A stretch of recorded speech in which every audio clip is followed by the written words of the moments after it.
Hi అండి, నమస్తే. నేను మీ సనాని. Welcome back to my channel Sana Sai official. మా వీడియోస్ మీకు గానీ నచ్చినట్లయితే మా ఛానల్ ని లైక్ చేయండి, షేర్ చేయండి, సబ్స్క్రైబ్ చేయండి అండ్ కామెంట్ కూడా చేయండి. ఈ రోజు వీడియోలో అయితే స్ట్రీట్ స్టైల్లో మసాలా వడలు ఎలా చేసుకోవాలో చూపిపోతున్నాను. ఇవి యాక్చువల్ గా మా చిన్నతనంలో అమ్మ వాళ్ళ ఇంటి దగ్గర బండి మీద అమ్మేవాళ్ళు. ఎంత టేస్టీగా ఉంటాయి అంటే ఎస్పెషల్లీ వర్షాకాలంలో అలా తినేవాళ్ళం మేము ఎక్కువగా. సో ఆ రెసిపీని అయితే ఈ రోజు మీతో షేర్ చేసుకోబోతున్నాను. డెఫినెట్ గా మీరు కూడా ట్రై చేయండి. పిల్లలైనా పెద్దవాళ్ళైనా కూడా ఎంజాయ్ చేస్తూ తినేస్తారు. ఇంకా లేట్ చేయకుండా క్రిస్పీగా ఉండే యమ్మీగా ఉండే మసాలా వడలు ఎలా చేయాలో చూసేద్దాము. ఫస్ట్ దీనికోసం ఒక బౌల్ తీసుకొని అందులోకి 1 కప్పు దాకా పచ్చెనగపప్పు తీసుకోవాలి.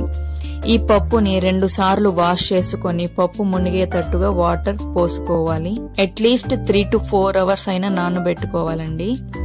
ఇన్ కేస్ నానబెట్టుకునే టైం లేదు అనుకుంటే వేడి నీళ్లలో పోసుకొని 1 అరగంట 30 గంట నానబెట్టుకుంటే సరిపోతుంది. 3 to 4 hours టైం లేకపోతే ఇలాగైనా చేసుకోవచ్చండి. బాగా నానిపోతుంది పప్పు.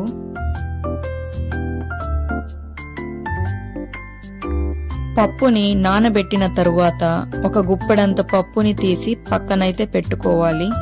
మిగతా శనగపప్పుని మిక్సీ జార్లోకి ట్రాన్స్ఫర్ చేసుకోవాలి. ట్రాన్స్ఫర్ చేసిన తర్వాత ఇంకా పప్పునైతే మిక్సీ పట్టుకోవాలి. ఇందులో ఏ మాత్రం నీళ్లు వేయకుండా మిక్సీ పట్టుకోవాలి.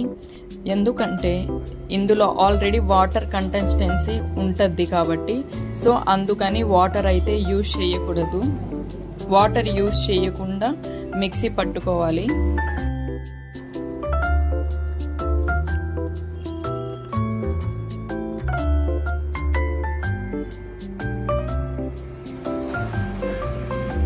మిక్సీ జార్లో ట్రాన్స్ఫర్ చేసిన తర్వాత 2 inches దాకా అల్లం యాడ్ చేసుకోవాలి.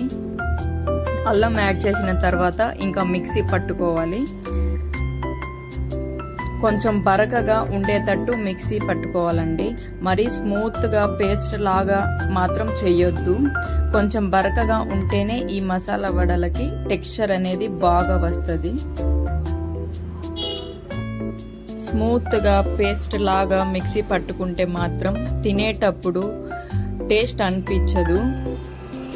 బరకగా ఉంటేనే మనం తినేటప్పుడు కూడా కొంచెం క్రంచీగా క్రిస్పీగా ఉంటాయి. సో అందుకని కొంచెం బరకగా ఉండేటట్టే మిక్సీ పట్టు. ఇలా బ్లెండ్ చేసుకున్న తరువాత మనం నానబెట్టిన పప్పు కొంచెం పక్కన తీసి పెట్టాము కదా, అది వేసి మిక్స్ చేసుకోవాలి. ఇప్పుడు ఇందులోకి కట్ చేసి పెట్టుకున్న ఆనియన్స్, కరివేపాకు, తగినంత సాల్ట్, సోడా ఉప్పు, పచ్చిమిర్చి ఇవన్నీ వేసుకొని తరువాత చక్కగా మొత్తం కలిసేటట్టుగా కలుపుకోవాలి. ఇందులో అసలు వాటర్ వేసుకోవాల్సిన అవసరము లేదండి.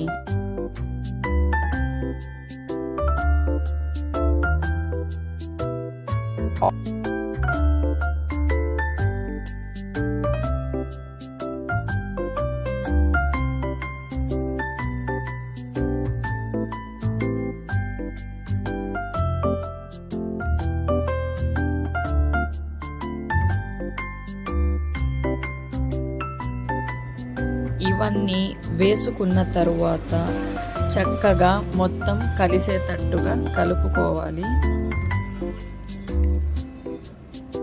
బాగా మిక్స్ చేసుకోవాలి.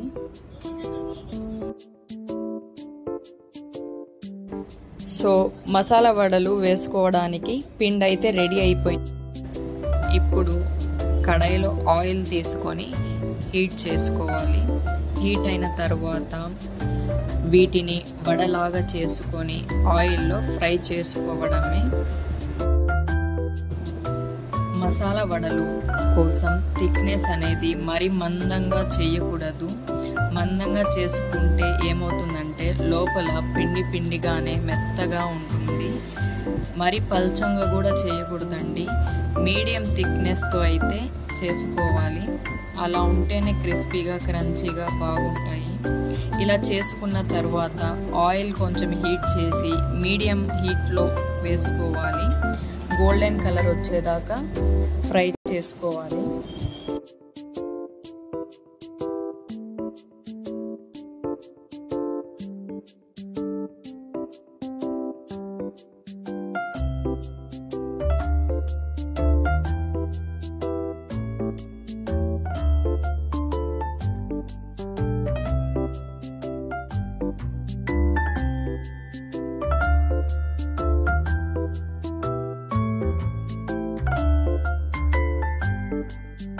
చూస్తున్నారు కదా, ఇలా గోల్డెన్ కలర్ అయితే రావాలండి.